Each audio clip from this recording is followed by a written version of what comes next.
Bienvenidos a todos a una emisión más de El Partido Libertario MX. Sean todos bienvenidos. Esta noche, pues, queremos traer un tema que creemos es de fundamental importancia para los mexicanos y es ¿cuál es la situación del Estado de Derecho en México? Y esto es tan importante porque realmente si nosotros no conocemos acerca de las leyes de nuestro país, va a ser bien complicado que podamos exigir algún tipo de justicia o legalidad, porque pues finalmente andamos a ciegas. Entonces, por eso en el Partido Libertario MX se dio a la tarea de buscar a una experta en el tema, en la materia, y por eso nos hizo el gran honor de acompañarnos hoy la doctora Lisbeth Xochitl Padilla Sanabria, doctora en Derecho por la UNAM, capacitadora anticorrupción contratada por los Estados Unidos de América a través del USAID, postdoctorado con línea anticorrupción por la Universidad del Salento de Lecce, Italia, Lecce, espero haberlo dicho bien. Egresada de la tercera escuela de verano en dogmática penal y procesal penal alemana de la Universidad de Georg August en Göttingen, Alemania, vicepresidenta número 1 de la Sociedad Internacional Germano-Latinoamericana de Ciencias Penales, postdoctorado en Derecho Administrativo y Disciplinario por la Universidad de Valencia, España. Como verán, tenemos una gran eminencia en esos momentos y qué gusto, además, que sea una mujer. Bienvenida, doctora, ¿cómo estás? Te voy a hablar de tu doctora.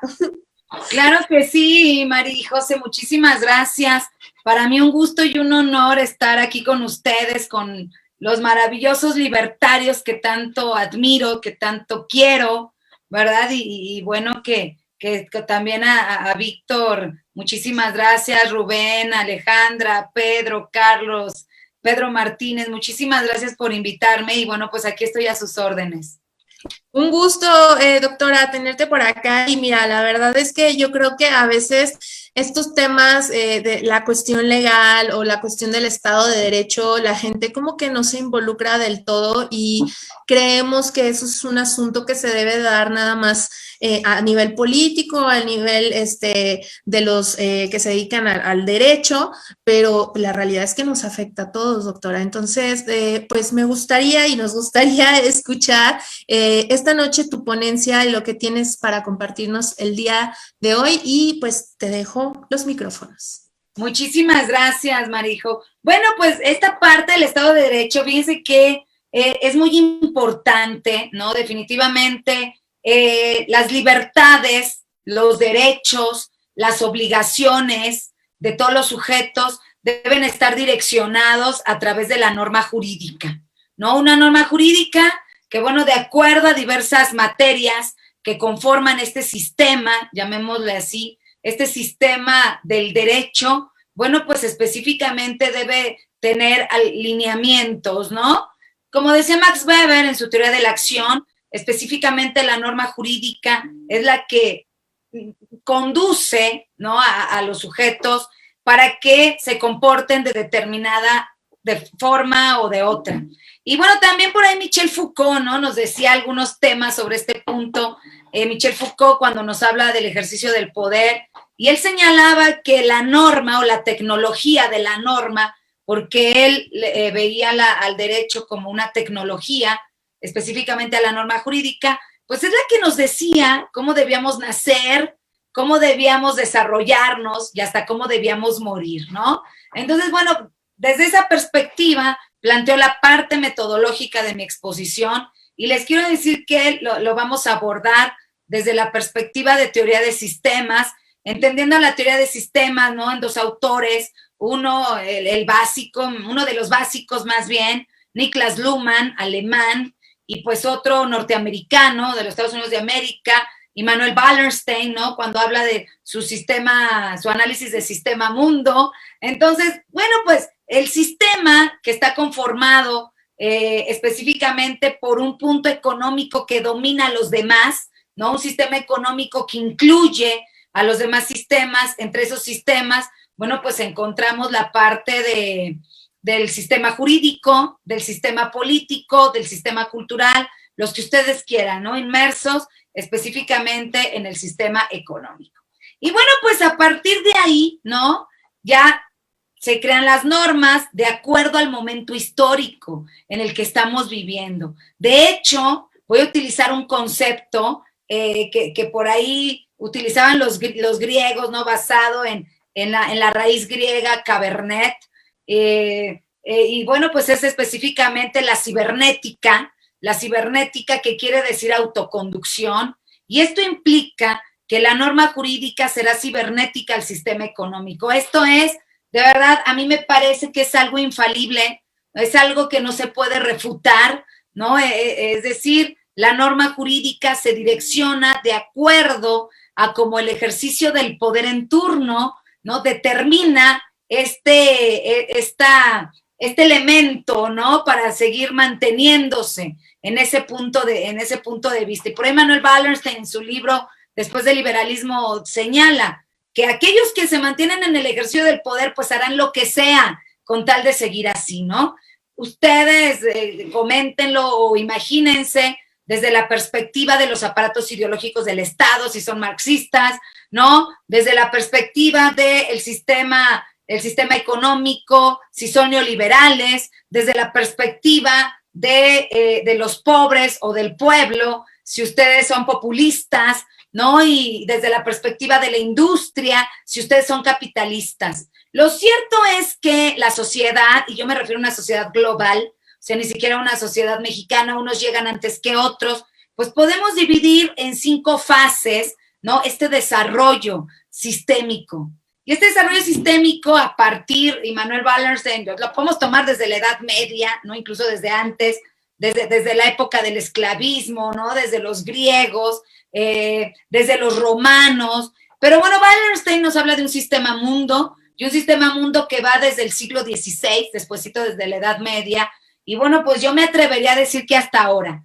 Y entonces hablamos de un capitalismo, un liberalismo, ¿no? Después de la Edad Media, en donde los sujetos, pues eran el elemento más importante y la norma jurídica se dirigía a efecto de protegerlos. Pero no era lo más importante porque, pues verdaderamente se quisiera proteger al sujeto, sino porque era el sujeto el que aportaba la mano de obra para producir capital.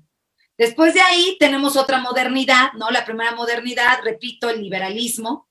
La segunda modernidad, pues ahí ya está la parte del Estado, el Estado benefactor, ¿no? El welfare state, por ejemplo, el Estado proteccionista, en donde, bueno, pues las normas se direccionaban a la protección del Estado. Todavía en México tenemos algunas normas de esas de antaño, ¿no? En donde protege al Estado, por ejemplo, algunos tipos penales, como puede ser el motín, ¿no? La traición a la patria. ¿Por qué? Porque eran las conductas que laceraban a la parte del Estado. Entonces, bueno, pues el derecho, la norma jurídica como tecnología, era cibernética la protección del Estado.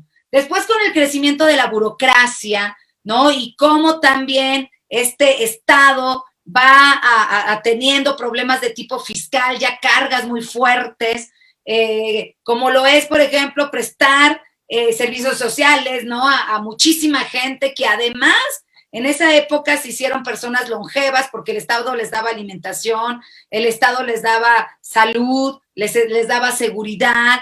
Bueno, pues la parte de la delincuencia organizada no existía, ¿no? Estamos hablando en México, me parece que por ahí de los 60, 70 y una partecita de los 80, ¿no? Y después viene el tema del neoliberalismo, la tercera modernidad, ¿no? Que yo en mis libros les llamo el Estado capitalista neoliberal, en donde pues ya estas mieles estatales van desapareciendo porque ya existe la parte de la privatización. El neoliberalismo se caracteriza por 3 elementos: la privatización, el recorte al gasto público y la desestatización. El Estado ya no interviene en la parte económica y son, bueno, pues estos privados los que a partir de la prestación de un servicio público, pues empiezan a obtener ya capital, digámoslo así. ¿Cuál será el ejemplo aquí en México? Pues una ley, ¿no? Que además se publicó en el Diario Oficial de la Federación, en épocas de Enrique Peña Nieto, del presidente Peña Nieto en el año 2012, la ley de asociaciones público-privadas, ¿no? En donde, bueno, pues la propia norma jurídica, insisto, utilizada como una tecnología, esto traía como consecuencia que específicamente traía como consecuencia en este punto, pues que se protegiera la parte privada, ¿no? Y hacían contratos, o todavía lo siguen haciendo, o sea, esa ley, les quiero decir que no se ha abrogado para nada, todavía está, sigue vigente, en donde, bueno, pues los privados tenían contratos con el servicio público, contratos como que en 100 años iban a prestar servicio, por ejemplo, de salud, con cantidades pues muchísimo más pequeñas que si solamente fueran los privados, ¿no? Salud, transporte, educación, hasta las prisiones, ¿no? En México, la mayoría de las prisiones de máxima seguridad que tenemos, pues han sido el resultado de la aplicación de esta norma de la Ley de Asociaciones Público-Privadas. Después de ahí viene la parte de lo que yo le llamé en uno de mis libros, el necroneoliberalismo. El necroneoliberalismo que a partir de la violencia, ¿no? A partir de la muerte, se generaba capital. Y esto, bueno, pues en épocas de Calderón, por ejemplo, aquí en México, en donde específicamente, pues se le declara la guerra al narco, ¿no? Y entonces la cocaína se empieza a hacer más cara por lo que costaba, ya el tipo de violencia que costaba, el hecho de proteger, digámoslo así, o de dejar trabajar a un solo cártel y a los demás no. Entonces, bueno, pues el necroneoliberalismo, ¿no? Y la producción de capital a través de toda esta violencia que generaba la delincuencia organizada. Después de este necro, pues lo que hemos estado viendo nosotros, ¿no? Que es la parte del populismo. Ahora ya la tecnología de la norma jurídica se basa en conceptos tales como para el pueblo, ¿no? Para los más desamparados, para los necesitados. Y entonces secuestra, ¿no? El populismo, este sistema populista, secuestra a este grupo de personas que se encuentran en una vulnerabilidad tan alta que empieza a crear las normas jurídicas a través de ellos, o más bien con pretexto, poniéndolos de pretexto, ¿no? A ellos, ¿para efecto de qué? De eliminar lo que en todos estos sistemas que yo les he explicado brevemente, porque esto yo lo escribí en 3 libros, ¿no? El primero, la criminalización, control del enemigo en el México neoliberal. El segundo, delincuencia organizada, lavado de dinero y terrorismo. Y el tercero, administración y políticas públicas, transparencia y corrupción en el neoliberalismo global. Entonces, desde la etapa liberal hasta la etapa necroneoliberal encontramos en estos 3 libros encontramos esas fases, ¿no? Del sistema mundo que yo les estoy explicando. Pero entonces sucede que se crean enemigos, se empiezan a crear enemigos desde una perspectiva discursiva, y entonces el derecho, como es cibernético, hacia la protección, entre comillas, ¿no? Del elemento que da capital. Entonces, fíjense ustedes, desde esta perspectiva lógica, ¿qué es lo que da capital o qué es lo que da acumulación incesante capital? Como lo diría Wallerstein, utilizando esa metodología de su libro Análisis del Sistema Mundo, pues serían los pobres, serían los necesitados. Entonces, lo importante desde este punto de vista, ¿qué es? Que el sistema necesita pobres, el sistema necesita necesitados, el sistema necesita gentes en estado de vulnerabilidad, y donde, insisto, se los estoy explicando científicamente, y además desde diferentes teorías. Esto lo podemos explicar como ustedes quieran, lo podemos explicar desde teorías de sistemas, lo podemos explicar desde el funcionalismo jurídico, lo podemos explicar desde el positivismo jurídico, desde la teoría, doctrina que ustedes me digan, esto lo podemos explicar. Para mí es muchísimo más fácil hacerlo desde mis líneas de investigación que siempre he usado, que es teoría de sistemas y el funcionalismo jurídico. Pero ¿qué es lo que pasa?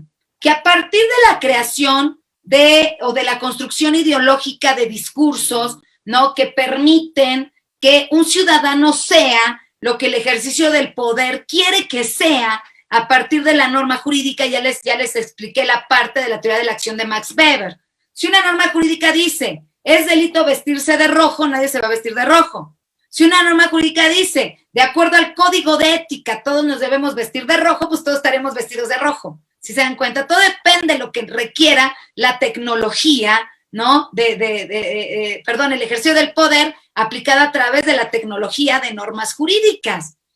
Pero entonces, ¿no? Ya concluiríamos con estas fases que yo les estoy señalando, que el derecho, escúchenme bien, el derecho no está creado para vivir armónicamente, ¿no, hombre? Dice Michel Foucault en su libro, ¿no? Genealogía del racismo, también en las palabras y las cosas, también lo dice clarísimo, ¿no? Michel Foucault señala, el derecho es producto de guerra, la norma jurídica es producto de sangre. Ajá, y ustedes dirán, ay, doctora Padilla, pues es que ¿cómo? ¿Cómo usted dice que el derecho es producto de guerra, producto de sangre? Muy sencillo, vean las elecciones que acaban de pasar. Me llaman algunos y me dicen, doctora Padilla, ¿qué hacemos? ¿Cómo que qué hacen? ¿A qué se refieren? Es que somos del partido fulano de tal, y afuera está la delincuencia organizada cuidando las casillas, ¿no? Con armas de alto calibre, armas largas, y estamos encuartelados porque si salimos a votar, entonces nos van a... Y las votaciones eran para diputados, ustedes lo saben, ¿no? Presidentes municipales, todo ese tema, ¿no? Entonces nos van a acribillar. Ustedes díganme si la norma jurídica no es producto de la sangre. Porque ¿quién hace la norma jurídica? Pues la Cámara de Diputados, aquellos por los cuales estos pobres no pudieron salir a votar porque estaban acuartelados, porque si salían, los iban a acribillar. ¿Sí se dan cuenta cómo está el tema? Entonces, no. Esas historietas de que la norma jurídica es para la protección social, que la norma jurídica es específicamente para proteger a las mujeres, a los hombres, a los niños. Ese es un cuento. Desde la perspectiva de teoría de sistemas, la norma jurídica sirve para, y les digo desde cualquier perspectiva, la norma jurídica sirve para que el ejercicio económico del poder en turno o el ejercicio del poder económico en turno pueda seguir manteniéndose. Si tú vas a crear una norma jurídica para proteger a una mujer, es porque esa mujer o ese grupo de mujeres o el sexo femenino te va a servir políticamente y además económicamente. ¿Sí te das cuenta? Si tú vas a hacer, o sea, ustedes vean aquellos elementos que la norma no observa y que además de los medios de comunicación pues no nos dicen casi, ¿no? Por ejemplo, la parte de las personas de la tercera edad, la parte de las personas que tienen alguna enfermedad terminal. ¿Dónde los vemos? En la comunicación social. ¿Dónde vemos una protección para ellos, por ejemplo? Bueno, en realidad, pues eso no interesa, ¿no? Para la parte del sistema. Entonces, ¿qué es lo que está pasando? Esto que les acabo de decir solamente es un preámbulo. ¿Por qué decidimos este tema, no? Las violaciones del Estado de Derecho. Independientemente de cómo esté construida la norma, que ya lo explicamos, me parece, desde una perspectiva pues ya muy básica, ¿no? Ya dijimos desde esta teoría de sistemas, la norma va a atacar al enemigo. Ese es un hecho. La norma va a atacar a aquel que no permita específicamente que tú te quedes en el ejercicio del poder. Y cuando hablo de tú o de aquellos del ejercicio del poder, pues hablo de los que manejan, ¿no? Específicamente este punto político y este punto económico. Digo, es muy sencillo. Ustedes hagan un análisis, ¿no? De todas las licitaciones que se han hecho, no solamente en este gobierno, sino en gobiernos anteriores, de cómo está cooptado, ¿no? El Poder Judicial Federal, el Poder Legislativo, de cómo está cooptado de las mismas personas, de amigos, de familiares. Ustedes véanlo. Pueden decir, es que uno es del PT, otro es del PRD, otro es del PAN. Es lo mismo. Simplemente se cambian de partidos, van subiendo, van bajando. Los que no ganan es porque están castigados, pero ellos manejan el tema.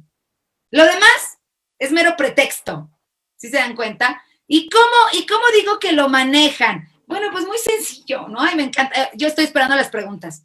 Pues muy sencillo, desde la perspectiva económica, claro que sí, desde la perspectiva económica, ¿no? Es decir, ¿cuánto son las licitaciones? ¿Quiénes son las licitaciones? Y entonces lo que es, hagan de cuenta, si alguien vio El Señor de los Anillos, la norma jurídica es como el ojo de Saurón, ¿se acuerdan? Si Saurón ve a un enemigo, específicamente le dirige la mirada a ese enemigo y hasta que no termina con ese enemigo que invade su seguridad. En este sistema populista, ¿no? En el que no solamente México está inmerso, y sí, o sea, sí estamos en un populismo, ustedes vean la Constitución, ustedes vean las normas jurídicas, ustedes vean la exposición de motivos de las normas que se hicieron y se van a dar cuenta hacia dónde va el ataque y hacia qué es lo que está protegiendo, ¿no? Cuando al final del día el concepto es corrupción, por ejemplo, se supone que la norma jurídica debería ir hacia los corruptos y pues no va hacia los corruptos, simplemente van hacia el enemigo que es corrupto o que puede ser no corrupto, pero que no permite que los verdaderos corruptos funcionen. Ajá. Matas dos pájaros de un tiro, quitas de un lado esa competencia económica de este corrupto y justificas la norma jurídica, diciendo que la norma jurídica sí sirve para combatir la corrupción, cuando la verdadera corrupción sigue. ¿Sí te das cuenta de ese punto? Entonces, bueno, yo aquí quiero hablar de varios puntos porque específicamente sí lo que me va a permitir estar en el ejercicio del poder, lo que me va a permitir acumular capital es la gente vulnerable, son los pobres, ¿no? Son aquellas personas que necesitan, pues yo voy a pretender que siga así. ¿Por qué? Porque ellos son por los cuales yo existo. Es muy fácil. Por ejemplo, yo siempre les hago esta pregunta a mis alumnos, ¿no? Cuando estamos hablando de ejercicio del poder, de teoría del sistema, sobre todo a los de posgrado. Y les digo, a ver, ¿qué necesitan ustedes para aceptar mi discurso de seguridad? Supongamos que yo soy una candidata y les estoy diciendo, a ver, es que yo les voy a dar seguridad. ¿Qué es lo que necesitan ustedes? Algunos me contestan cosas raras, ¿no? Como que, ay, no, doctora, pues que usted tenga buen discurso. No, eso está equivocado. No, doctora Padilla, pues que sea una mujer ejemplar. No, eso está equivocado. Eso no lo necesito. Yo lo que necesito para que ustedes me compren mi discurso de seguridad es inseguridad. Fíjate nada más. Claro que es inseguridad, porque a mí la inseguridad me hace existir y yo puedo aportar ese discurso y ustedes me van a votar por mí. Me van a dar sus votos por la seguridad, la inseguridad que existe. Si no hubiera inseguridad, entonces yo tendré que cambiar mi discurso para tener un convencimiento. Entonces, mándenlo ustedes al ámbito de corrupción, ¿no? Si mi discurso es combate a la corrupción, ¿qué es lo que necesito para seguir operando? Pues corrupción, mis amigos, corrupción. Y para aquellos que no estén de acuerdo conmigo, bueno, por favor, basta con que metan una solicitud de transparencia y ustedes me señalen cuántos delitos cometidos por hechos de corrupción en materia, por ejemplo, de enriquecimiento ilícito. No nos vamos lejos. ¿Cuántas sentencias por enriquecimiento ilícito tenemos? Bueno, vámonos más lejos. ¿Cuántas sentencias tenemos de un servidor público de alto nivel con corrupción, delincuencia organizada y lavado? No hay uno solo en el país. Siendo que somos, ¿verdad? Según la OCDE, el país más corrupto de la OCDE. ¿Ya te das cuenta? Según Transparencia Internacional, el cuarto país más corrupto de América Latina, solamente por detrás de Venezuela, Haití y República Dominicana. Después le sigue México. Y no tenemos normas que combatan verdaderamente la corrupción. Ah, eso sí, muchachos, eso sí. Yo les voy a decir que puede haber chivos expiatorios, ¿no? Servidores públicos en donde se les está iniciando a través del fiscal anticorrupción nacional o a través de los fiscales anticorrupción de los estados, investigaciones sobre determinados servidores públicos, pero pues siguen siendo los de abajito, ¿no? O sea, esos de abajito justifican la norma jurídica y a los de arribita, caso los oye, mis amigos, por favor, a los de arribita pues no les tocan un pelo. ¿Ustedes creen, por ejemplo, que en el caso de Rosario R., no, verdaderamente están combatiendo la corrupción? Ay, no, yo me ataco de la risa, por favor, por favor. Más de 500,000 millones de pesos por la estafa maestra. Ningún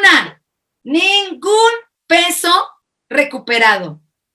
Ah, eso sí, hay extinción de dominio. Eso sí, hay delincuencia organizada. Eso sí, hay prisiones de máxima seguridad. ¿Y por qué no se lo aplican? ¿Por qué no agarran a los demás? ¿Se dan cuenta de cómo está el tema? Pues yo quiero decirles, ¿no? Para todas las personas que me están escuchando, que ninguno de los delitos cometidos por hechos de corrupción en México está en delincuencia organizada. ¿Saben cuál es la razón? Porque la norma jurídica está hecha para que la corrupción sea un verdadero negocio. Doctora Padilla, pues ¿cómo está usted diciendo eso? Se los voy a poner en un ejemplo, y además jurídico. Miren ustedes, los delitos cometidos por hechos de corrupción, el más grave, hablemos de los dos que están en el artículo 19 constitucional y que ameritan prisión preventiva oficiosa. Para aquellos que no son abogados o que no son penalistas, prisión preventiva oficiosa quiere decir que cuando te vinculan a proceso por estos delitos, te vas directo a la cárcel. La medida cautelar que te tiene que dictar el juez de control es prisión preventiva oficiosa. Bueno, que es enriquecimiento ilícito y ejercicio abusivo de funciones. ¿Saben cuál es la pena mínima, mis amigos? 2 años. 2 años. La máxima son 14. Ustedes prescriben 8 años, suban la mínima y la máxima son 16, entre 2 y 8 años. ¿Saben cuánto tiempo están los ministros de la Corte? ¿Cuánto tiempo están en su cargo? 15 años. Casi les alcanza hasta para 2 prescripciones. ¿Y qué crees? Tienen fuero. No les pueden tocar un pelo.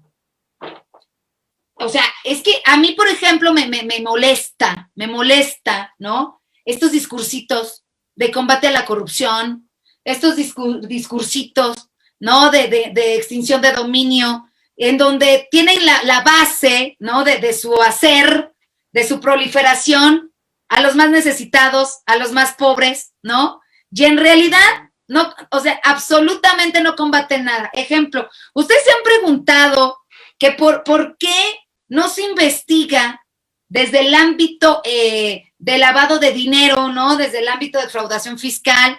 ¿Por qué no se investiga a los senadores, a los exsenadores, a los ministros, a los magistrados, a los exmagistrados?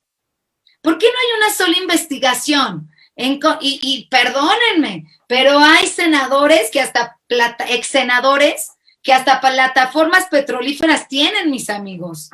Discúlpenme, ¿no? Pero hay exdiputados y exsenadores y que ahorita también, bueno, pues pudieran tener un cargo en una secretaría, que tienen casas hasta en Europa, en Estados Unidos, cuando se supone que los servidores públicos, ese tipo de servidores públicos de alto nivel, serían los que menos cantidad ganaran para. Entonces, bueno, en México la corrupción es un verdadero negocio. Caso Duarte. Le regresaron sus bienes. ¿Sí lo conocen, no? El de Veracruz. Le regresaron sus bienes. 7 años. 7 años de prisión. De 7 a 9 años. Le aplicamos la Ley Nacional de Ejecución Penal. Cumple la mitad de la condena y se va. En una prisión de mediana seguridad. Su esposa, sus hijos, sus suegros en Europa, en Buckingham, gastando casi el valor de 300,000 pesos diarios. Díganme ustedes qué mexicano hace eso, ¿no? Y él, bueno, pues está sacrificando unos añitos allá adentro. Yo les pregunto de repente, ¿no? Así cuando tengo determinados servidores públicos. A ver, levante la mano. ¿Quién de ustedes se sacrificaría 5 años en prisión por 800,000 millones de dólares? Más de 2, más de 3, por favor. Y además con dieta especial, y además cuidándote. No tienes problema. Si estuvimos encuartelados 1 año por la pandemia, ¿verdad? Que no te encuarteles 5 o 6 años por 800,000 millones de dólares. Si sales, te vas te vas a Miami, ay no, pero vamos a inhabilitar los 10 años. Se atacan de la risa. Inhabilítenlo 1000 generaciones, no pasa nada. Pero entonces, ¿no? A partir de aquí, ¿cómo es que se violenta el Estado de Derecho para los ciudadanos? Ese es el punto. Ese es el punto, ¿no? Ya vimos que el Estado, o más bien no quiero hablar del Estado, quiero hablar de la norma como tecnología de ejercicio del poder, como lo dije en un inicio. Ya vimos que, pues específicamente se autoconduce, ¿no? Así como el ejercicio del poder económico, a ver, si la corrupción me deja mucho dinero, pues no la meto en delincuencia organizada, por ejemplo, entonces pues le aplico un procedimiento abreviado, que entre el Ministerio Público y él se pongan de acuerdo, dizque repare el daño y ya se va, no pasa nada. Llegar a acuerdos de ese tipo, ¿no? Pero esto, ¿cómo es que violenta a los demás, al enemigo en este momento histórico? ¿Saben ustedes quién es el enemigo en este momento histórico? Se los voy a decir jurídicamente, ni siquiera de hecho ni de hablar, no, jurídicamente. Artículo 2, fracciones 7 bis y 7 ter de la Ley Federal contra la Delincuencia Organizada. Defraudación fiscal calificada por arriba de 7 millones de pesos. ¿Quién? Espérense, pero el discurso era, es que la delincuencia organizada, doctora Padilla, la delincuencia organizada en impuestos paga, amigos, ¿no? Y si el tema es delincuencia organizada, para eso está lavado de dinero, 400 bis del Código Penal Federal. Imagínate un empresario, ¿no? Que haya defraudado al fisco. Pues sí lo defraudó. Sépanse ustedes que en el Código Fiscal de la Federación, en el artículo 192, está el procedimiento específico en materia penal fiscal. ¿Y qué es lo que le interesaba al legislador en esa época? En esta ya no. ¿Qué es lo que le interesaba al legislador en esa época?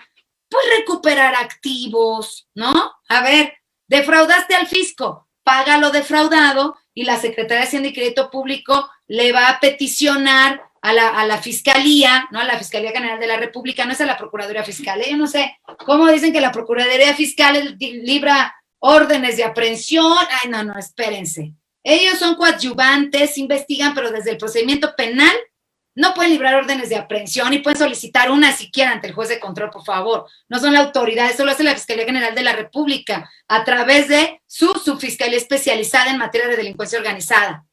O sea, no, la gente está espantadísima porque me dice, es que la Unidad de Inteligencia Financiera y la Procuraduría Fiscal pueden librar órdenes de aprehensión. No, nada que te va a librar.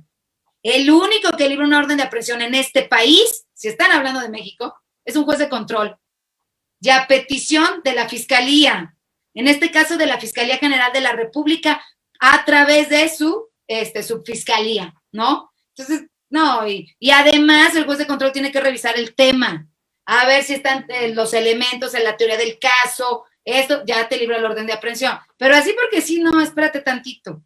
Entonces les decía, ¿no? En el 192 del Código Fiscal de la Federación, la Secretaría de Hacienda y Crédito Público, ustedes saben que la Procuraduría Fiscal pertenece a la Secretaría de Hacienda y Crédito Público, la Unidad de Inteligencia Financiera pertenece a la Secretaría de Crédito Público. Bueno, pues ellas pueden investigar, la UIF puede bloquear cuentas bancarias, por ejemplo, ¿no? Pero, pues en ese sentido, pues denunciarán, ¿no? Denunciarán. Y entonces, imagínate, el Código Fiscal dice, garantízame el crédito fiscal, ya sea a través de una caución, de una garantía suficiente, paga el crédito fiscal y mira, la materia penal se va. ¿Cuál es el espíritu del Código Fiscal de la Federación? Porque es un procedimiento penal sui generis específico para los delitos, que quiero decirles que ya se vienen reformas a los delitos fiscales. Y no van, o sea, fíjense, van para el enemigo, que les estoy diciendo quién es el enemigo. Ajá, va para recaudar más. ¿Y de quiénes van a recaudar, mis amigos? Clase media alta y la clase alta. Ese es el enemigo ahorita. Van a recaudar más, porque ya no se puede recaudar.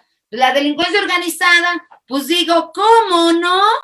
¿Cómo vas a recuperar activos de la delincuencia organizada si la delincuencia organizada ha rebasado al Estado? en el ejercicio del poder. Y no solamente en México, por favor. Les voy a dar el dato, la revista Fortune 2015, las 5 economías más grandes del mundo, por encima de cualquier estado, por encima de cualquier empresa transnacional. Yo me acuerdo que leía a Amador García Martos, ¿no? En su libro que se llama El neoliberalismo asesino, en esas épocas, ¿no? En donde nos tocó el neoliberalismo, por ahí de los 90 hasta los 2015, una cosa de esas. Y decía Amador García Martos, las empresas transnacionales, en cuanto a Producto Interno Bruto, por ejemplo, así ese comparativo, están económicamente muchísimo más grandes que cualquier estado del mundo, cualquier país. Y él hablaba de Nestlé, que Nestlé era más grande que Suiza, y hablaba, por ejemplo, de IBM, ¿no? Que era más grande que Argelia, y así, ¿no? Decía, y estaba impresionada. Y de repente voy avanzando más en mis investigaciones y digo, ah, caray, ya la resistencia, y es que ese es el resultado de todo esto que vivimos y que no nos damos cuenta, ya la resistencia que se ha convertido en delincuencia organizada y se han convertido en verdaderas empresas que a través del secuestro, de la trata de personas, del lavado de dinero, ganan cantidades infinitas. ¿Cuáles son? Dice la revista Fortune. Ah, bueno, pues la parte de la yakuza japonesa, ¿no? La mafia rusa, la mafia italiana de Nueva York, la Calabria italiana, ¿no? Allá de Italia, y el cártel de Sinaloa en México. Entonces, imagínense, el cártel de Sinaloa, la quinta potencia económica más importante del mundo en materia de delincuencia organizada, la tenemos aquí. Y ahora ya saben por qué el presidente de la República saludó a la mamá del Chapo. Ahora ya saben por qué el presidente de la República pues protege al hijo del Chapo. Ah, bueno, pues es por eso. No es porque, ay, voy a evitar masacres, por favor. En México a cada rato hay masacres. Cada rato hay masacres. A policías, miembros de la Guardia Nacional, o sea, tenemos en México poblaciones que están encuarteladas. Acabo de llegar de Chiapas, Carranza, un municipio está encuartelado, ¿no? Por los movimientos sociales. La parte de Chiapas, de Comitán, por ejemplo, pues es otro mundo, es otro país. Tienen sus propias reglas. Ellos no tienen gasolineras, ellos viven del huachicol. Ellos mismos se dan las multas. Entonces, por favor, así como que para proteger a un grupo, no inventes, no es eso. No es eso, porque en nuestro país la paz no pondera para empezar. Ajá. Entonces, bueno, les decía que la recuperación de activos es el espíritu del Código Fiscal de la Federación. Pero en materia de delincuencia organizada, ya no vas por la recuperación de activos. A mí me causaba mucha preocupación cuando estaba yo capacitando a la Procuraduría Fiscal y me decían que lo que ellos querían era meter a la cárcel. O sea, fíjate cómo a través del discurso puedes lavar cerebros, ¿no? Sí, claro. Imagínate que un funcionario de la Procuraduría Fiscal te diga, y no me han invitado, por cierto, ya sabrán por qué, ¿no? Que te diga, ¿no? Un funcionario de la Procuraduría Fiscal, es que, doctora Padilla, los vamos a meter a la prisión. Punto 1, ellos no son quien para meter a prisión.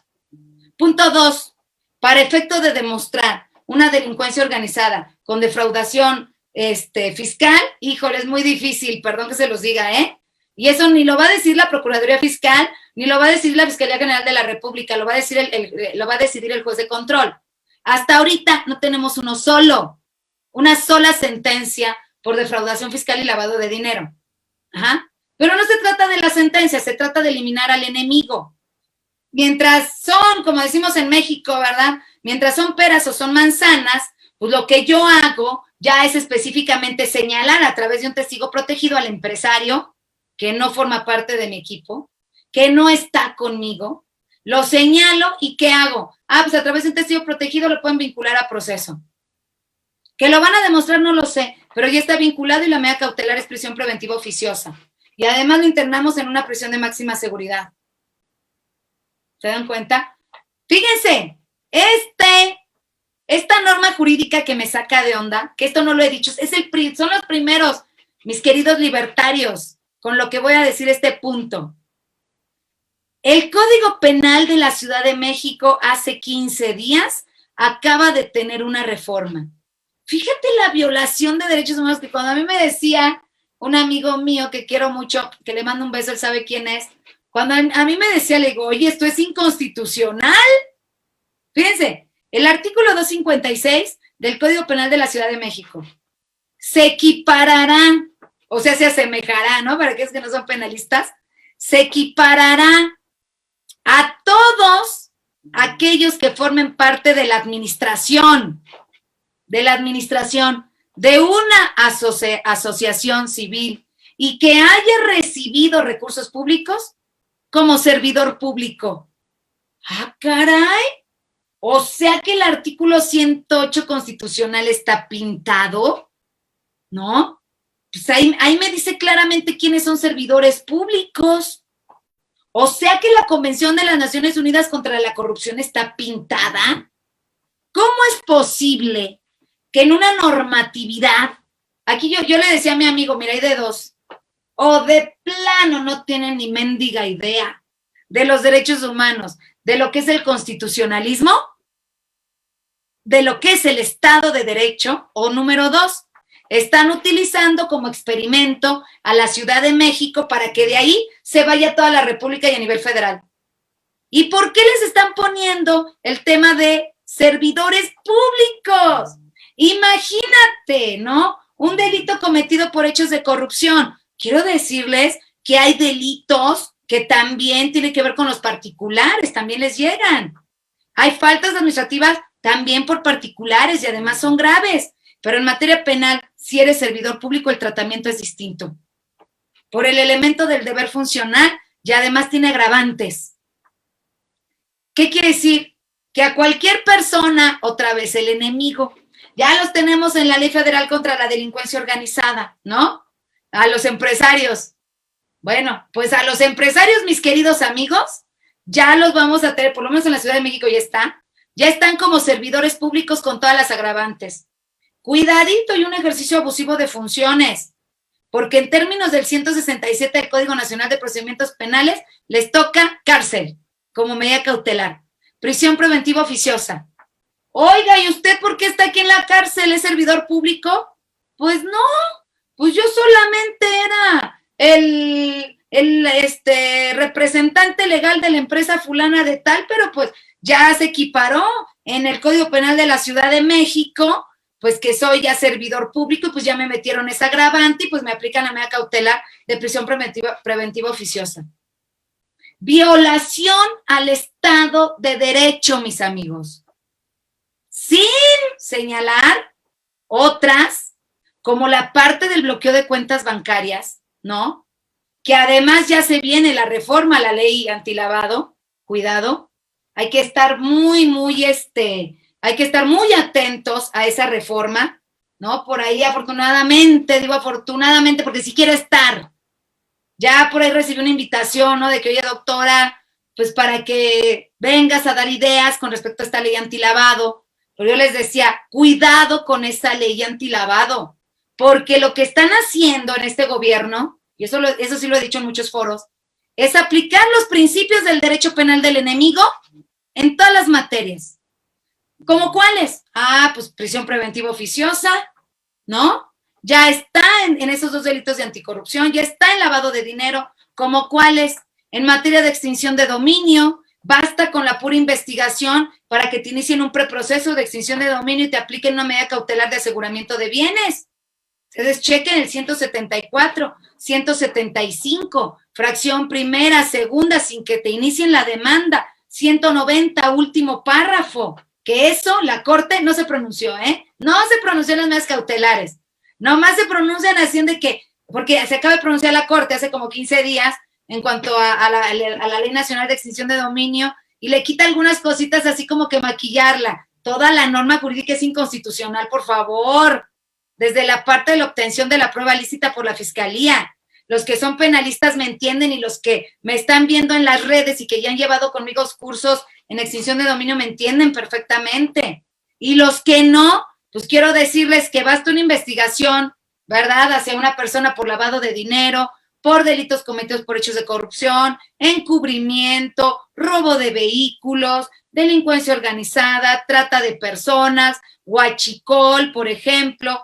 ¿Para qué? Entre otros, cualquier delito cometido por un funcionario público, entre otros, extinción de dominio. Entonces, imagínense estos pobres empresarios. No. Estos pobres empresarios que ya los equiparan con servidores públicos para los delitos cometidos por hechos de corrupción, ¿no? Extinción de dominio. Y ustedes seguramente me dirán, doctora Padilla, pero es que sí hay muchos que son corruptos. Sí, mi amigo, sí, yo no digo que no, pero tienen derecho a la defensa. Ese es un principio constitucional que está en el 20 constitucional, apartado B, fracción 7, y además en el 8.2, inciso D, de la Convención Americana de Derechos Humanos. Es un derecho que tú no puedes de ninguna manera sancionar antes de que esté sentenciado a otra persona porque estás violentando su derecho a la defensa, su presunción de inocencia, la parte de la obtención de la prueba lícita. Entonces, estos empresarios, no solamente prisión de máxima seguridad, no solamente prisión preventiva oficiosa, no solamente extinción de dominio, también bloqueo de cuentas bancarias. En este país yo estaba platicando con chilenos, ¿no? Con colegas chilenos en materia de lavado y me decían, no, doctora, fíjate que ahorita quieren hacer una reforma en Chile, en donde la Unidad de Inteligencia Financiera Chilena, que tiene como que otro nombre, pero es lo mismo, ¿no? La Unidad de Inteligencia Financiera Chilena, pues ya pueda intervenir las cuentas bancarias. Intervenir una cuenta bancaria es un principio de derecho penal del enemigo. Oye, doctor, ¿y dónde está eso?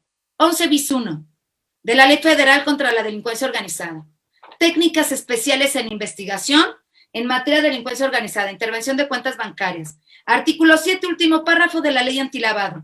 Esas técnicas especiales de investigación en materia de delincuencia organizada se le podrán otorgar a la Unidad de Inteligencia Financiera y a la Procuraduría Fiscal.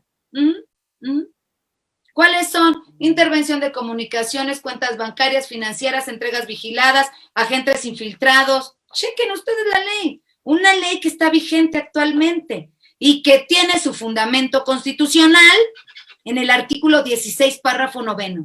Por delincuencia organizada se entenderán 3 o más personas que se organicen de hecho para cometer los delitos que se encuentran en la ley de la materia. Ahí está el principio constitucional, que es como una restricción al ejercicio de los derechos humanos. Pues eso que ustedes están observando, lo pasan a la Unidad de Inteligencia Financiera, lo pasan a la Procuraduría Fiscal. Y entonces, ¿qué sucede? Aquí, sí, no es como en Chile, que estaban infartados porque iba a haber una intervención financiera sin que se le notificara, se le diera la garantía de audiencia. Bueno, aquí en México no se te notifica nada, por amor de Dios. En cuanto a la parte del bloqueo de cuentas bancarias, lo único que hace la Unidad de Inteligencia Financiera es solicitar, ¿no?, a la Comisión Nacional Bancaria y de Valores o a las instituciones de crédito que te bloqueen. Oye, ¿por qué me bloqueaste? Casos de homónimos, un montón. Doctora Padilla, me han bloqueado mis cuentas. Un homónimo, me llamo Juan Pérez López. Pues hay como 10,000 Juanes Pérez López y como 5,000 de esos Juanes Pérez López son delincuentes y tienen denuncias, tienen procedimientos, y al otro Juan Pérez López pues también bloquearle la cuenta bancaria por si las dudas. Violación del 14 constitucional, mis amigos. 16, la garantía de audiencia. ¿Cómo me bloqueas mi cuenta bancaria y no me das la oportunidad de defenderme? Sí, pues eso en México pasa. Es una violación estructural al Estado de Derecho, así como les comento. La garantía de audiencia. ¿Y qué pasa en los juzgados de distrito? Algunos, bueno, pues sí, otorgan la suspensión, desbloquean las cuentas bancarias, pero otros no. Otros, no, hombre, hasta andan viendo en qué te falta una copia, no le admitas la demanda porque falta una copia. Dios de mi vida.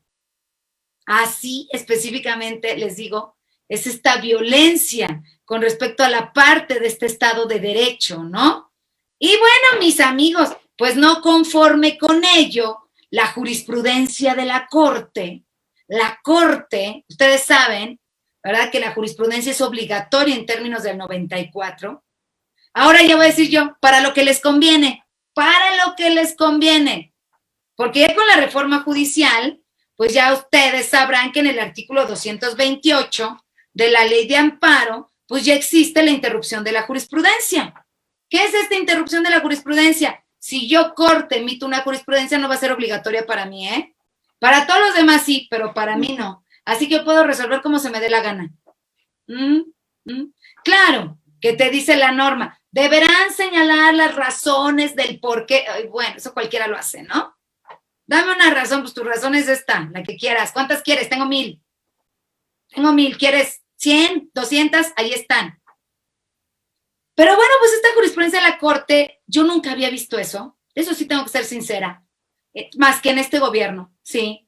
En este gobierno yo he observado cómo está la tendencia de aplicar los principios del derecho penal del enemigo en otras ramas que ni siquiera son derecho penal, como extinción de dominio, que es derecho civil, como en materia fiscal, ¿no? Ustedes chequen la reforma al artículo 5A, abre la puerta para que entre la delincuencia organizada en materia fiscal, ¿no? Por ejemplo, la parte de los servidores públicos también, cuando ya en la reforma judicial ya existen estos acuerdos generales en donde el Consejo de la Judicatura Federal pues podrá inventarse a través de una norma blanda, inventarse una responsabilidad administrativa para aquellos jueces, magistrados, ¿no?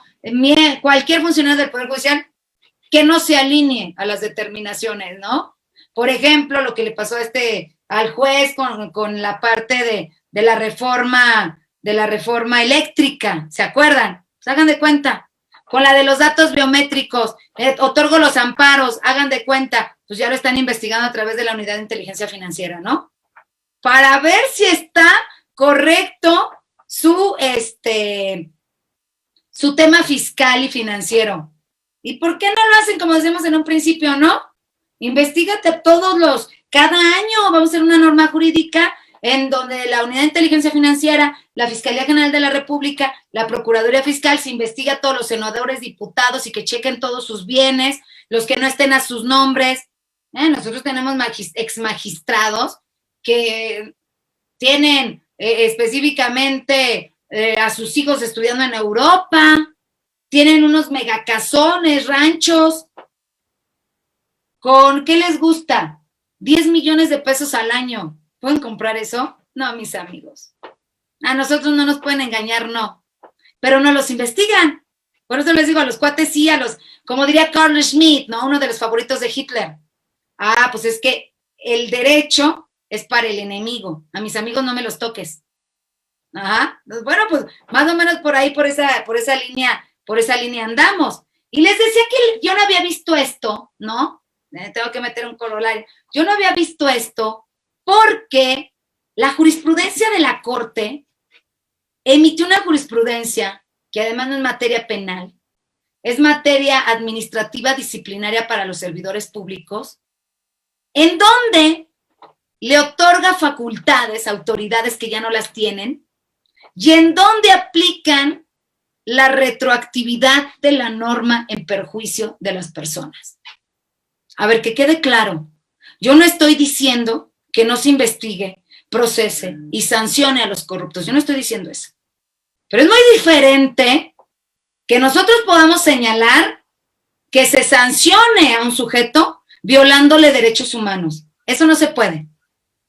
Ejemplo de ello, la Corte Interamericana, el caso Petro contra Colombia. Derecho disciplinario colombiano, ¿no? Que hace un derecho disciplinario basado en un deber funcional que una sola persona, el Procurador General de la Nación, investigaba, sustanciaba y resolvía. Y él decidía qué tipo de falta administrativa era y cómo los iba a sancionar él solito. Y la Corte Interamericana dijo, no, discúlpame. Es que eso lo tenemos en la Constitución. Discúlpame. A mí como Corte no me interesa lo que digan tus leyes secundarias y lo que diga tu Constitución.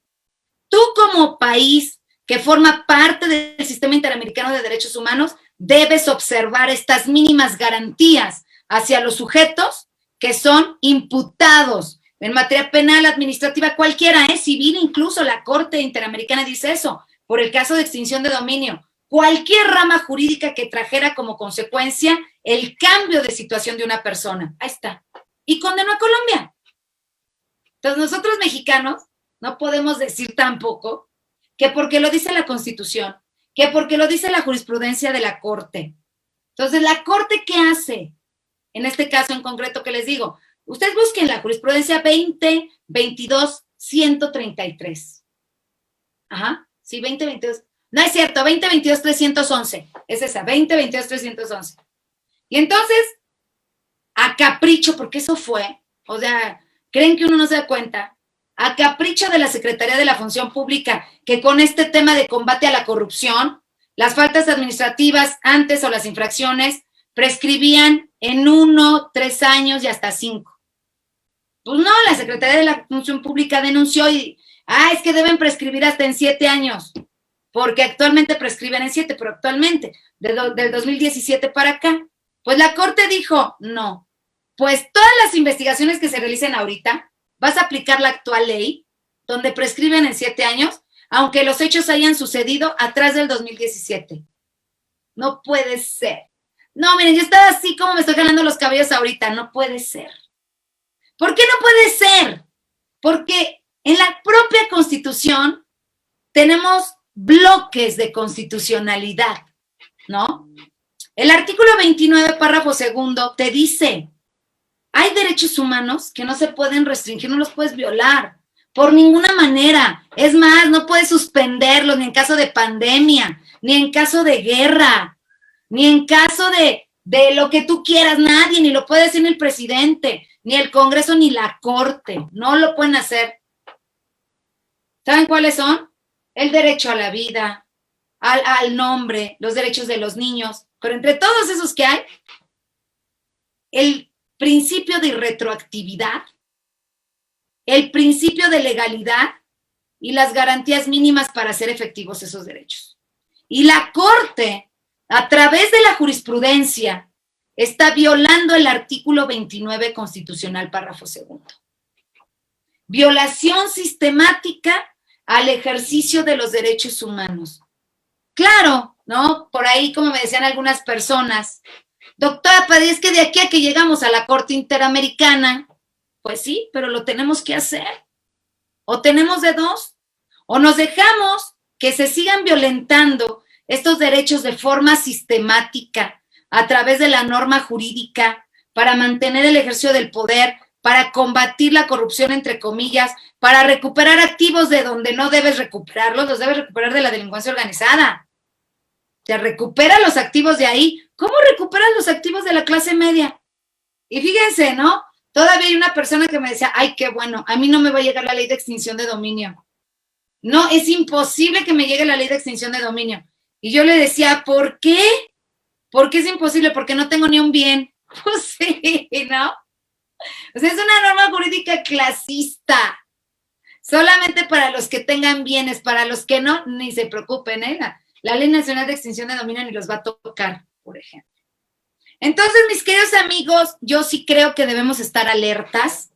Considero que sí debemos hacer uso de los instrumentos jurídicos como el amparo, ¿no? Por ejemplo, como los recursos que plantea cada procedimiento punitivo, ¿no? Dentro de este relativismo punitivo, que es tema de mi nuevo libro que salió el lunes, ¿no? El relativismo punitivo entre el derecho disciplinario y el derecho penal.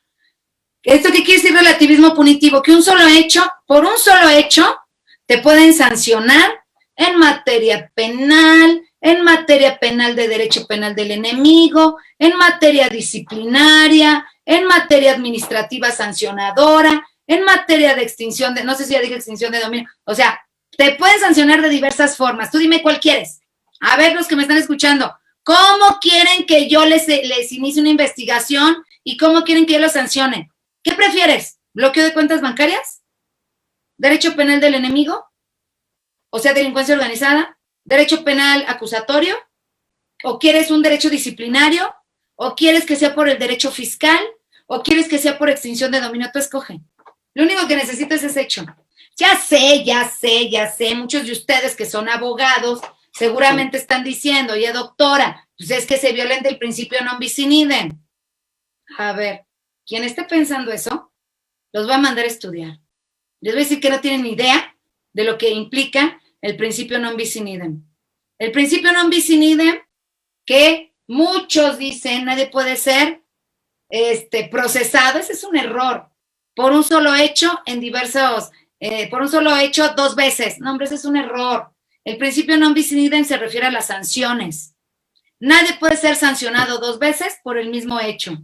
¿Sí? Sí, pero las sanciones son de diversas naturalezas.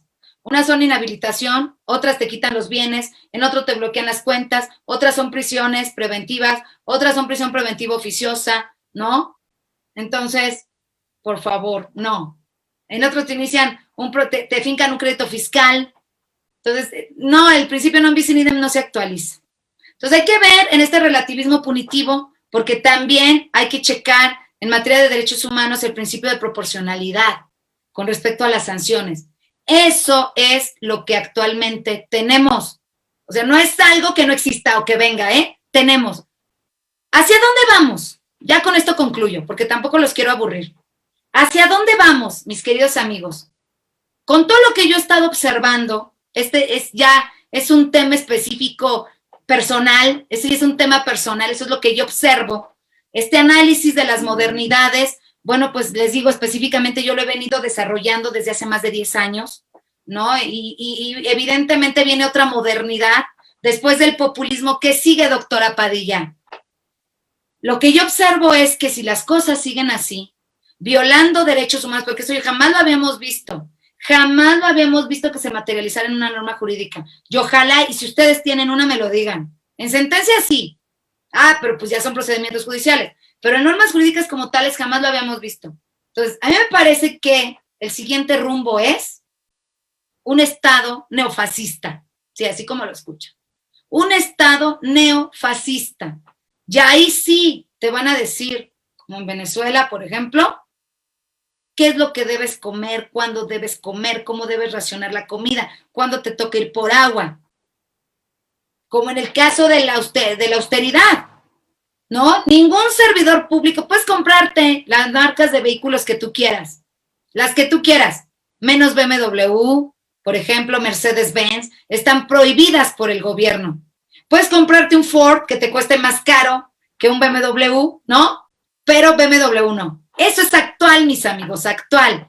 Entonces, ya cuando el Estado empieza a coartar esas libertades, vienen estados neofascistas. La pregunta sería, y con esto cierro yo, olviden el yo, con esto cierro.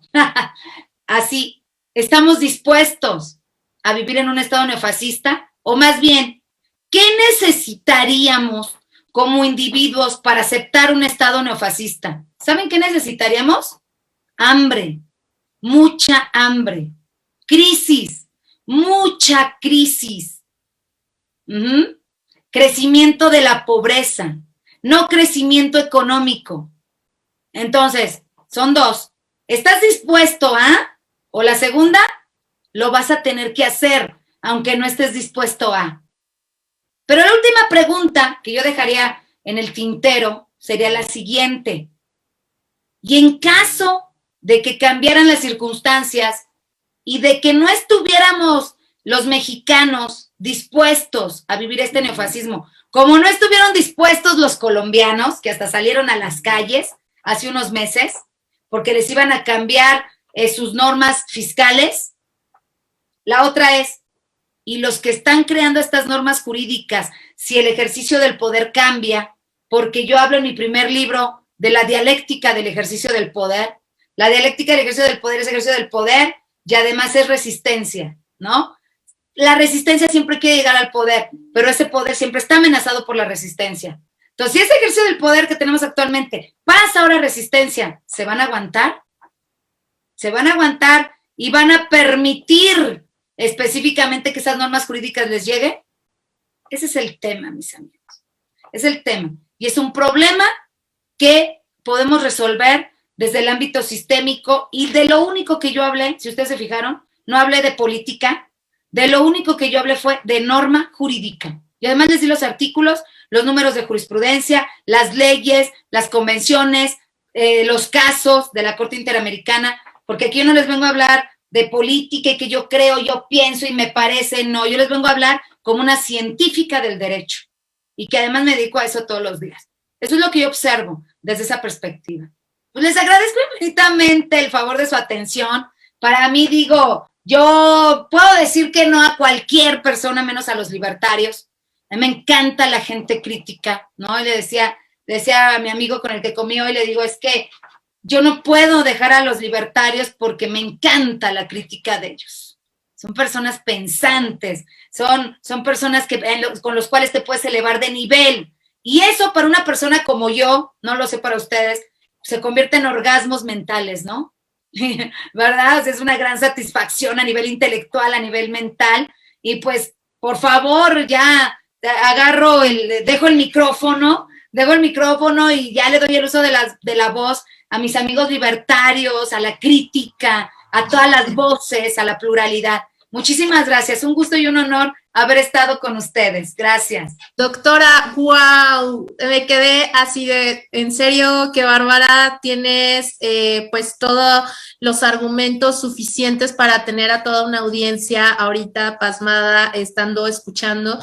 De verdad creo que esa parte es bien complicada, luego que los ciudadanos de a pie se interesen por el tema legal, por la parte de nuestros derechos, por esta cuestión que luego se vuelve muy tediosa. Mira, te soy honesta, yo cuando leo todo lo que leen los abogados, digo, Dios mío, o sea, de verdad se llevan toda una vida estudiando, leyendo, o sea, porque realmente cada palabra es fundamental en el tema de la cuestión jurídica, ¿no? Pero ahorita como lo planteas y lo compartes, creo que ha sido muy enriquecedor y es muy necesario en estos tiempos, porque sí estamos en una etapa bien complicada para México, porque así como lo mencionas, efectivamente, gracias a que estamos a punto de que se cumpla una agenda socialista, una implementación de esta agenda de lo que es el Foro de Sao Paulo, pues es que nace la opción libertaria, de que realmente los libertarios salgamos a dar la batalla, y es a través de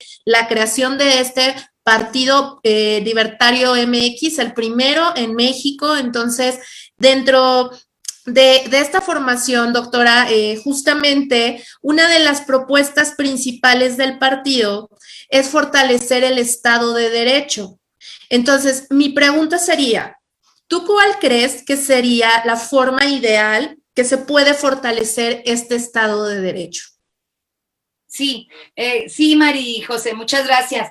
Definitivamente, yo estoy muy hecha, muy formada a la ideología alemana, ¿no? Además de que yo vengo de la FES Acatlán, como ustedes observan, de la UNAM, y nosotros, la línea de investigación, que desde que yo tengo conocimiento en el posgrado, le estoy hablando del 2001 para acá, o sea, ya 20 años, ¿no? Utilizamos la escuela de Frankfurt, ¿no? Y en la escuela de Frankfurt, pues, son alemanes en su mayoría, ¿no? Digo, también hay franceses que están en la escuela de Frankfurt. Por ejemplo, le estoy hablando de alemanes como Adorno, Horkheimer, ¿no? Entre otros pensadores, Erich Fromm. Entonces, ¿yo qué te diría, ¿no? Incluido Jürgen Habermas, que también con su teoría de la acción comunicativa, pues a mí me parece que el tema tiene que ser inclusivo, ¿no? Debe ser un tema de participación, un tema de parlamento abierto. Pero ¿cómo la ciudadanía de a pie, como tú dices, y ese es un tema que yo día con día lucho, cómo la ciudadanía de a pie puede participar si no conoce? ¿No? Porque el conocimiento malamente, yo me excluyo, porque yo diario comparto en mis redes, por cierto, síganme en mis redes sociales, Liz Padilla, así es mi Facebook con Z, Liz Padilla, yo todos los días comparto información jurídica. Y sabes, además de que de Marillo, de varias formas, cápsulas jurídicas, flyers, conferencias, eventos, bueno, proyectos, de todo lo comparto públicamente. Sin embargo, ¿no?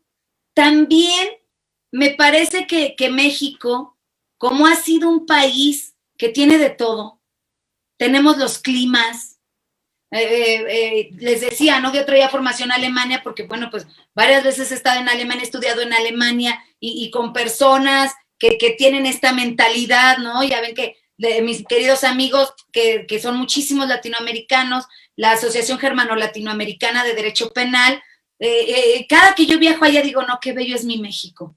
Tenemos de todo, todos los climas, ¿no? Allá te mueres de frío, o sea, aquí tenemos playas maravillosas, no sé, te vas a Chiapas y avientas una semillita y crece un árbol, ¿no? Crece una fruta, no sé lo que sea, en Tabasco igual. Entonces, a lo mejor eso ha traído como consecuencia que los mexicanos estemos apáticos. Esa es la, no voy a decir conformismo, no, porque los mexicanos hemos demostrado, ¿no? Hemos demostrado que cuando son cosas fuertes nos unimos y salimos adelante. Pero sí, yo veo mucha apatía en la sociedad. Apatía como que, ay, doctora, ¿y usted qué va a hacer para cambiar las cosas? Ay, doctora, ¿y cuánto tiempo vamos a llegar a la Corte Interamericana? Ay, doctora, es que yo no lo voy a decir, dígalo usted. Bueno, sí. Alguien lo tiene que decir, alguien lo tiene que hacer, alguien tiene que llegar a la Corte Interamericana, alguien, o sea, y si todos tenemos esa conciencia, primero es generar la conciencia desde una perspectiva social. En México estamos pasando por esto, no de este gobierno, de gobiernos incluso anteriores, de antaño, de toda la vida, desde época de la colonia, por una razón, porque no hay participación ciudadana. Y la participación ciudadana la confundimos con que es el diputado el que promueve una ley, ¿no? Hay muy pocos diputados, muy pocos, que te dicen, a ver, vente acá y tú como voz ciudadana, ¿qué piensas? La parte del derecho humano, ese es otro punto, la participación ciudadana, que está en el texto constitucional, la propia norma jurídica, la cuarta. O sea, sí puedes participar, pero pues tu participación no tiene ni voz ni voto, ¿no? Pero es que yo quiero participar, sí, pero no tienes las credenciales para participar como si fueras, por ejemplo, un presidente municipal o como si fueras un académico incluso. Entonces yo creo que lo primero que debemos hacer es jalar a nuestra gente, decirles que no es así, ¿no? O sea, que se pueden hacer muchas cosas y bueno, pues darles oportunidades, crear. Usted me ay, en eso no se puede. Claro que se puede. ¿Cómo crees que no? Claro que se puede. Ah, eso sí, tienes que trabajar. Porque si quieres tus becas de los ninis, ¿no? O si quieres tus becas de madre soltera, o si quieres tus becas de... No, o sea, olvídalo, eso no es para producción, es más, eso viola el derecho humano a la dignidad.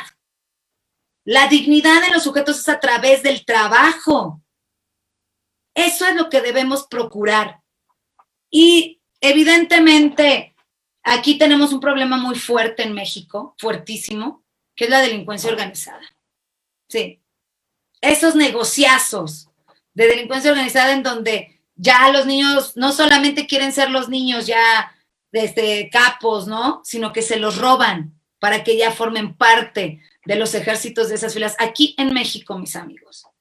Entonces tendremos que crear un plan, ¿no? Un plan integral desde todas las perspectivas multidisciplinario e intradisciplinario para ver cómo combatimos la delincuencia organizada, ¿no? Estados Unidos, pues en cierta forma ha invertido en México. Desgraciadamente no en toda la República, ellos nada más les interesan la parte norte, Chihuahua, Coahuila, Nuevo León y Sonora. Esos 4. Ahí Estados Unidos a través del USAID le invierte lo que quieran. El Plan Mérida, todo lo que quieran, porque es la frontera, ¿no? Pero bueno, pues desgraciadamente por eso la parte sur no está tan desarrollada como la parte norte. Es una de las causas, no por eso, una de las causas. Entonces, sí, primero tenemos que jalar a nuestra gente. Tenemos que trabajar con nuestra gente y eliminar esa apatía. Esto no lo va a resolver el diputado, ¿eh? Lo de la línea 12 del metro no lo van a resolver los que están actualmente en el ejercicio del poder. No. Esto lo tenemos que resolver nosotros como ciudadanos. No hay más. Así es, mi querida María José. Muchas gracias, doctora. Fíjese que, wow, tenemos bastante audiencia y hay muchas preguntas. De hecho, hay algunos que ya andan diciendo, ¿por qué no han hecho mi pregunta? Tranquilos, tranquilos. Aquí ahorita vamos a intentar hacer sus preguntas, porque hay muchos antes de ustedes. Y la verdad es que sí tenemos que informarnos y sobre todo llevar a la acción lo que sabemos y tener como las bases sólidas de a dónde llegan nuestros derechos, conocer al menos las bases principales de la Constitución. Realmente sigan a la doctora, yo ya le di follow ahorita, me interesa obviamente también estarme documentando y pues bueno, vamos a seguir con las preguntas. Por acá Pedro Meléndez pregunta, ¿cómo puede haber un Estado de Derecho si es el propio gobierno quien lo dicta? No, esa es muy buena pregunta, sí. Como diría Michel Foucault, ¿no? ¿Quién crea la norma? La norma la crea quien tiene poder para hacerlo, para proteger su vida, sus bienes, su familia y su propio ejercicio del poder. Claro, claro, evidentemente así es. Pero acuérdate cuando yo estaba platicando a la persona que me hizo la pregunta, que te mando un beso, acuérdate que yo estaba platicando en esta ponencia que la resistencia es importante. Y cuando yo hablo de resistencia, mis amigos, no hablo de una resistencia a palos, ¿no? No hablo de una resistencia, vamos a aventar granas, no, no, no. Yo hablo de una resistencia, varias formas, por ejemplo, desde mi punto de vista, una resistencia intelectual, en donde, bueno, pues, a ver, evidentemente tú no vas a votar por una persona que trae un discurso de corrupción cuando toda su vida ha sido un corrupto.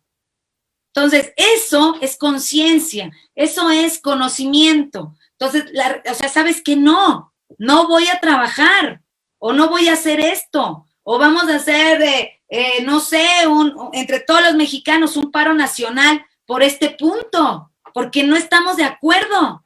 Pero nosotros tenemos un problema, y es la genealogía de la colonia. Aquí en México, ¿no? Ves un güero, ¡ay! Le pones casi, sí, pues es el mal de Quetzalcóatl, ¿no? Y todas las mujeres, pues queremos andar güeras y nos pintamos el cabello. Fíjense, yo no me pinto un pelo. Queremos andar, sí, porque guau, ese es el estándar de belleza, ¿no? Y si lo dice la doctora Padilla, pues no vale. Ah, pero si lo dice, si viene un español, ese sí vale porque es español. Si viene un alemán, eso sí vale porque es alemán. Entonces, tenemos esa parte genial. Entonces, como es el ejercicio del poder, Michel Foucault le llama el orden del discurso y tiene un libro. Como lo dice el ejercicio del poder, eso es. Oye, pero pues te están dejando en la calle. Pues, pero es que me está diciendo el ejercicio del poder, ¿no? Pero yo te estoy diciendo, no, es que tú no tienes esa investidura, entonces hay que hacerle caso a él. Es un grave problema. Es un grave problema. Que no analizamos, no pensamos. Entonces, si tú llegas al Parlamento abierto, si tú señalas que esto está mal, ¿por qué la Suprema Corte cambió la Ley Nacional de Extinción de Dominio? Porque hubo una acción de inconstitucionalidad por parte de la Comisión Nacional de Derechos Humanos antes que esta. O sea, las resistencias y los equilibrios son importantes. ¿Por qué tenemos estas normas jurídicas ahorita? Porque un solo partido está en el ejercicio del poder en el Congreso, juntos con sus satélites. Ahorita pues ya cambia un poquito, ¿no? Ya no tienen la mayoría absoluta. Pero eso no puede ser en México. Todo requiere equilibrios. Si hubiesen otros partidos, no, espérate, esta norma no pasa. Esta reforma a la Constitución no pasa. Ahorita tenemos una gran ventaja que ya más o menos se equilibró el Congreso. ¿Cuál es la ventaja? Que por lo menos reformas constitucionales va a estar difícil. Y norma que violente la Constitución, bueno, pues se podría iniciar una acción de inconstitucionalidad, por ejemplo. No puedes aplicar un control difuso como autoridad o como sujeto, como justiciable o como sujeto procesal. Puedes solicitar un control difuso, un control concentrado para que inapliquen en materia de derechos humanos esa norma que viola la Constitución. Yo creo que vamos avanzando. Creo que estas elecciones fueron buenas porque están demostrando ya la inconformidad, de acuerdo a lo que tú me estás preguntando. O sea, el hecho de que ya no tengan mayoría es porque eso implica una inconformidad. Por muy pequeñita que veas, pero es una inconformidad. ¿Esto qué quiere decir? De dos cosas. O hacemos las cosas bien o más fuertes, o se van a inconformar y nos sacan del ejercicio del poder. Excelente, doctora. Bueno, continuamos con las preguntas para que acá no se nos desespere el público, los fans que tenemos aquí a la espera. CR Cancún pregunta, ¿qué tan difícil es cambiar el sistema positivista al sistema de ley común? No entendí. No, bueno, es que el positivismo no es una doctrina de 1679, imagínate, ¿no? En Francia, por ejemplo, tú puedes ver representantes como Augusto Comte, allá en la universidad, en la Sorbona de París, bueno, pues tienen una estatua de Augusto Comte que representaba el positivismo, pero el positivismo me parece, ¿no? Que ya es una, perdón por los positivistas, ya es una doctrina trazada. Ahorita ya tenemos doctrinas más nuevas, ¿no? Como la parte del funcionalismo de los alemanes, la parte de teoría de sistemas de los alemanes. Entonces, si tú hablas de un positivismo, pues entonces hablas de dogmáticas, de dogmas, ¿ok? Entonces, es lo que dice la ley y eso no te permite analizarlo desde una perspectiva integral, la norma jurídica. Si tú la analizas desde una perspectiva integral y olvidas esos temas de positivismo, que yo te sugiero que lo hagas, pues entonces ya te vas a dar cuenta del por qué, cómo y además cómo atacar el punto, ¿no? Entonces, esa sería la respuesta a la pregunta. Perfecto, doctora. Y por acá hay una pregunta que igual es como un poco más básica, pero creo que es importante mencionarla. Fernando Salazar dice, si bien la ignorancia de la ley no exime de su cumplimiento, ¿qué tanto y dónde debería y podría un ciudadano formarse el mínimo para saber cómo y de qué defenderse? ¿Dónde informarse? Claro. No, bueno, ¿dónde informarte? Te voy a decir algo. El sistema te muestra lo que quieres que veas, ¿eh? Lo que quiere que veas. El sistema no te va a decir cómo lo vas a atacar. Y si tú muestras algo de ataque, ¿no? Desde una perspectiva así de frente, como tabla rasa, el sistema tiene estructuras para efecto de poderte cooptar. Así es como funciona. Pero si tú te haces parte del sistema y el sistema lo vas cambiando desde sus propias estructuras, bueno, pues entonces el sistema va a ir cambiando poco a poco. Entonces, con respecto a la pregunta, pues no, o sea, tampoco tienes que estar así como que a ver cómo cambio, ¿no? Lo que actualmente existe. Mientras más evidente hagas el cambio, más fuerte va a ser la represión.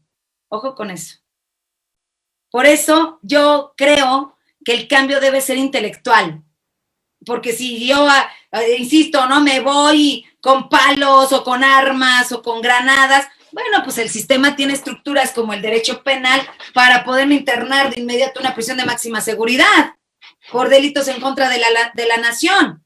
Pero si lo haces desde sus propias estructuras, desde la parte lícita, desde el ámbito intelectual, bueno, pues ahí va a ser más difícil. ¿Qué te dicen? Pues nada, ¿no? Nada más llámale por teléfono y dile pues que ya no se pase tanto. O ofrécele un cargo, ¿no? Oye, entonces, por ejemplo, en este caso, si esta es a la parte intelectual, ¿qué páginas o sitios o lugares les recomiendas a la gente común que se informen? Bueno. Tal vez a lo mejor que subas tus videos de TikTok ahí dando... Están. Yo tengo un canal de más de 100 videos, sí. Buenísimo. Sobre temas y cada jueves, ahorita no he dado porque han dado de arriba para abajo, pero cada jueves doy una clase gratuita para todos los interesados. Tengo mi canal de YouTube, es Doctora Liz Padilla Oficial. Se pueden ir a mi página de fanpage, Lisbeth Xochitl Padilla Sanabria, a mi Facebook, ahí también subo mucho. Ahorita se está compartida, se está transmitiendo por mi Facebook, Liz Padilla. Ahí, por lo menos de lo que yo investigo, lo que yo les aporto, ahí lo encuentran. Y además, absolutamente gratis, ¿no? Absolutamente gratis. Así es. Ya saben, ahí chicos, entonces sigan a la doctora en sus redes sociales si quieren estar informados y tener un poco más de documentación o más bien de información acerca de las cuestiones legales y sobre todo pues de lo que es en México, ¿no? Por acá Jorge Pablo nos pregunta, ¿qué tanto pudiera avanzar el proyecto de Morena en lo que resta del sexenio? Fíjate que a mí me parece que tienen la materia prima importante para efecto de avanzar en su proyecto, para efecto de argumentar sus discursos y además bien. México somos un país de 130 millones de habitantes. La mitad, un poquito más de la mitad, vive en extrema pobreza en México. Ajá. Evidentemente yo tengo que ser muy objetiva y no les puedo decir que es a causa de este gobierno, no es cierto. Es a causa de todos los saqueos que hemos estado viviendo por gobiernos anteriores. Hagan memoria, ¿no? Hagan memoria. Y por parte también de la corrupción, de la delincuencia organizada, etcétera. Entonces, como yo les decía, en teoría de sistemas, si el elemento básico de la proliferación del sistema populista son los pobres, tienen la materia prima. Entonces, ¿quién es el enemigo? Los no pobres. ¿Qué es lo que tienes que crear? Más pobres. ¿Cómo los puedes crear? Es muy sencillo. Si yo a los jóvenes no doy oportunidades, no abro escuelas o las escuelas que abro son de bajísimo nivel y mejor les doy una beca, ¿verdad? A los que no estudian y eso, pues ¿qué es lo que estoy haciendo? Pues hago que no estudien. Y ustedes saben que, a menos de que ustedes sean hijos de empresarios, ¿no? Porque también los conozco, he ido a universidades donde digo, Dios de mi vida, ¿qué hacen estos chamacos aquí? ¿No? Si no les interesa la parte intelectual, si nada más son hijos de papito y salen y se van a sus empresitas, ¿no? A trabajar, pues si son de ese tipo de personas ni se preocupen. A menos de que sean enemigos del gobierno, los van a hacer pomada a través del derecho penal del enemigo. Como ahorita hay un empresario, ¿no? Que le debe 300,000 millones de pesos a la Secretaría de Hacienda y anda prófugo y la UIP pues está atrás de él, la Fiscalía General de la República. Si son enemigos del Estado, pues entonces sí cuídense, ¿no? Porque pues vienen las prisiones preventivas oficiosas, las prisiones preventivas justificadas. Pero si son amigos del gobierno, hijos de papi y mami, ni se preocupen. Pero si son personas, ¿no? Que vienen desde abajo, como en mi caso, como muchos de los que nos están viendo ahorita, bueno, pues específicamente ahí el hecho de darle a un sujeto, no sé, por ejemplo, yo voy a dar un ejemplo, el SNI, el Sistema Nacional de Investigadores, cátedras especiales, y eso no fue en este gobierno, aclaro, fue en gobiernos anteriores, hace, déjenme ver, unos 8 o 10 años, un investigador con doctorado, a producción académica, libros, todo, conferencias, además estancias de investigación en el interior. Imagínate un salario, un sueldo, como ustedes quieran, de 30,000 pesos mensuales durante 10 años. En este país, con tan pocas oportunidades, ¿qué va a hacer el investigador de ese nivelazo? Aceptar 30,000 pesos. Un proyecto de investigación que lo encuadra en esos 30,000 pesos y se acostumbra a los 30,000 pesos y de ahí no sale, no puede crecer económicamente, cooptado por el gobierno. Un intelectual más cooptado por las políticas gubernamentales. Lo mismo pasa con los ninis. Les doy 2,000, no sé cuánto les den, 2,000, 3,000 pesos mensuales, no estudian, no hacen nada, esa es su única entrada, ¿no? De supervivencia económica. Pues, ¿qué van a hacer estos? Pues van a votar por el mismo gobierno, ¿no? Los pobres igual, les da, es que eso está tan planeado, ¿no? Yo dudo mucho de la gente, a mí alguien me trata bien y así como que, ay, algo quiere, ¿no? Oye, que mira esto, doctora, y, ay, toma, y algo quiere, y cuando menos ya veo, ya sacan los dientes. Entonces yo digo, ¿ya ves cómo se quería?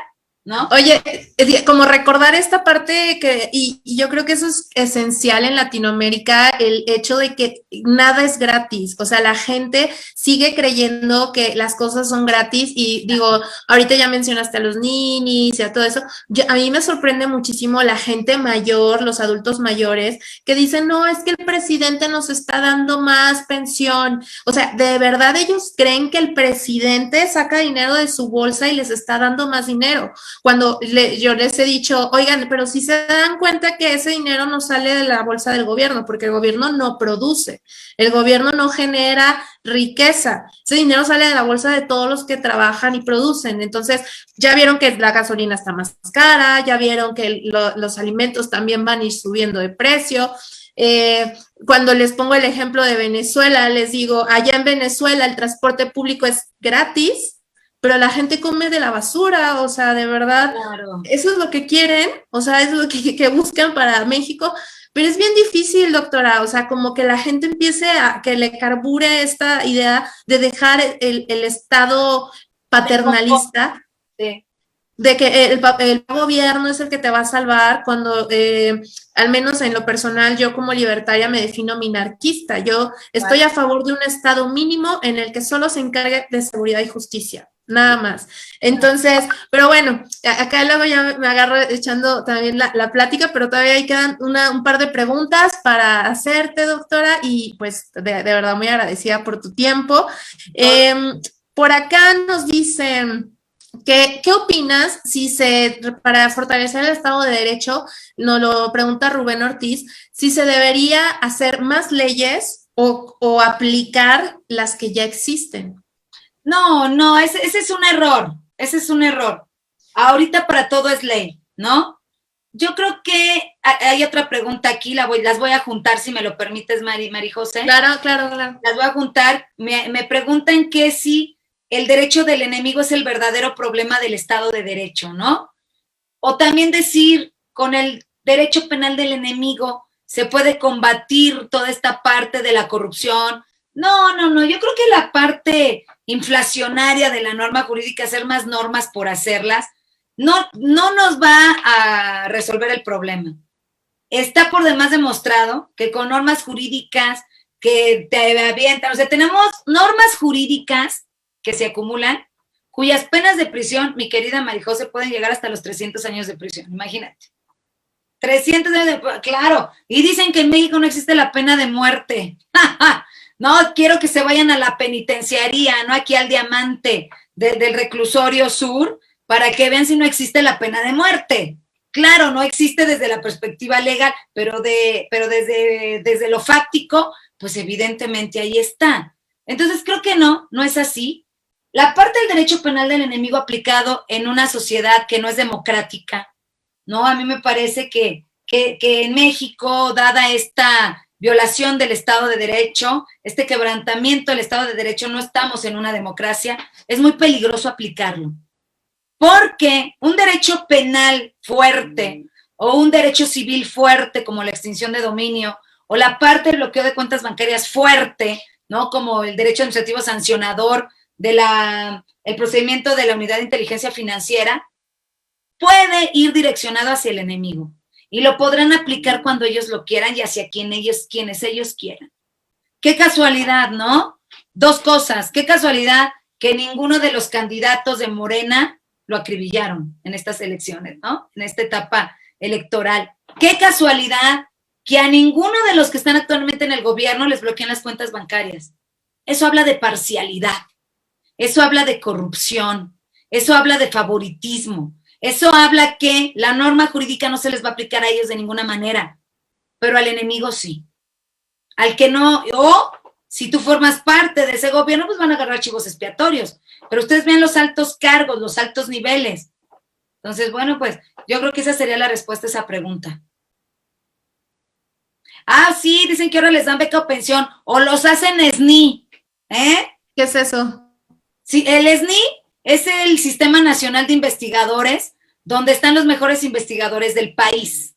Entonces, o sea, a nivel académico, los mejores académicos del país. O sea, Gertz Manero, yo no sé dónde dé clase o cómo haga la investigación o qué, le dieron SNI 3, uno de los más altos. Ese es candidato, SNI 1, SNI 2, SNI 3 y emérito. Son los que llevan a emérito y arriba de 60 años. Entonces, bueno, pues hay muchos que son SNIs. Y wow. Tú, pues, ¿de dónde, no? Oye, como que esta situación que nos está apremiando en torno a toda esta cuestión que sucede alrededor de México, pues lo vemos y lo hemos visto que ha sucedido en otros países, en otros estados en los que se ha aplicado, en los que se ha implementado estas políticas socialistas. En este caso, obviamente, lo que ya es la estructura como socialista se basa mucho en tener como el control absoluto de los tres poderes. Doctora, ¿usted cree que en algún punto, bueno, ya lo ha querido hacer Morena actualmente, quedarse con el control de todas las cámaras y el poder de los tres poderes?